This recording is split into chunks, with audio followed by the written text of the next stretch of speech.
Kadar gula darahnya suami saya itu kan tinggi kan. Nah sekarang tuh jari kakinya itu diamputasi karena lukanya nggak sembuh-sembuh. Ya Allah, Bu, saya turut prihatin Ibu. Sebelumnya, kalau boleh tahu, sudah berapa lama Bu untuk menderita diabetesnya? Sekitar 10 tahun. 10 tahun. Apakah ada riwayat penyakit lain, Bu? Enggak ada sih. Baik, nggak ada. Nah, selama ini suami Ibu apakah rutin mengkonsumsi obat diabetesnya, Bu?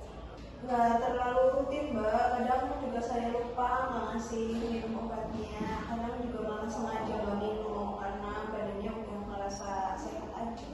Baik Ibu, nah ini salah satu penyebab kadar gula darah tidak terkontrol itu karena ketidakpatuhan suami Ibu dalam konsumsi obatnya Ibu. Pada diabetes ini, meskipun tidak ada keluhan ya Bu, misalnya badannya udah merasa sehat atau gimana, itu obatnya itu harus tetap diminum Bu sesuai jadwal karena untuk menjaga kadar gula darah agar tetap stabil.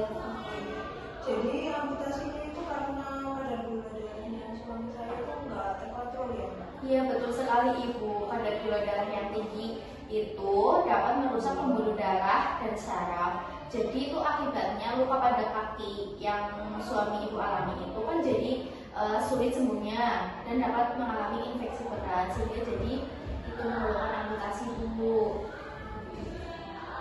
Saya nyesel banget mbak karena nggak disiplin ngasih minum obatnya. Nah Bu, sekarang yang terpenting itu adalah mencegah komplikasi lebih lanjut. Jadi sekarang apakah suami Ibu masih menjalani pengobatan diabetes? Iya masih, biasanya dapat obat dari dokter. Nah itu bagus ya Bu. Jadi saran saya untuk suami Ibu itu harus minum obat sesuai dosis dan jadwal yang ditentukan. Kemudian harus selalu cek kadar gula darahnya setiap bulan Ibu.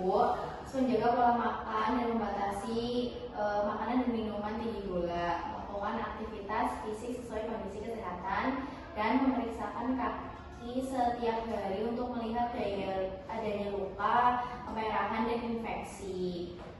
Kemudian harus ada kontrol rutin ke dokter Ibu.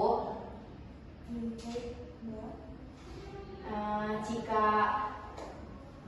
suami Ibu itu sering lupa, kemudian Ibu juga sering lupa memberikan obat ke suami Ibu, sebaiknya Ibu harusnya memasang alarm di handphone Ibu supaya tidak terlewat.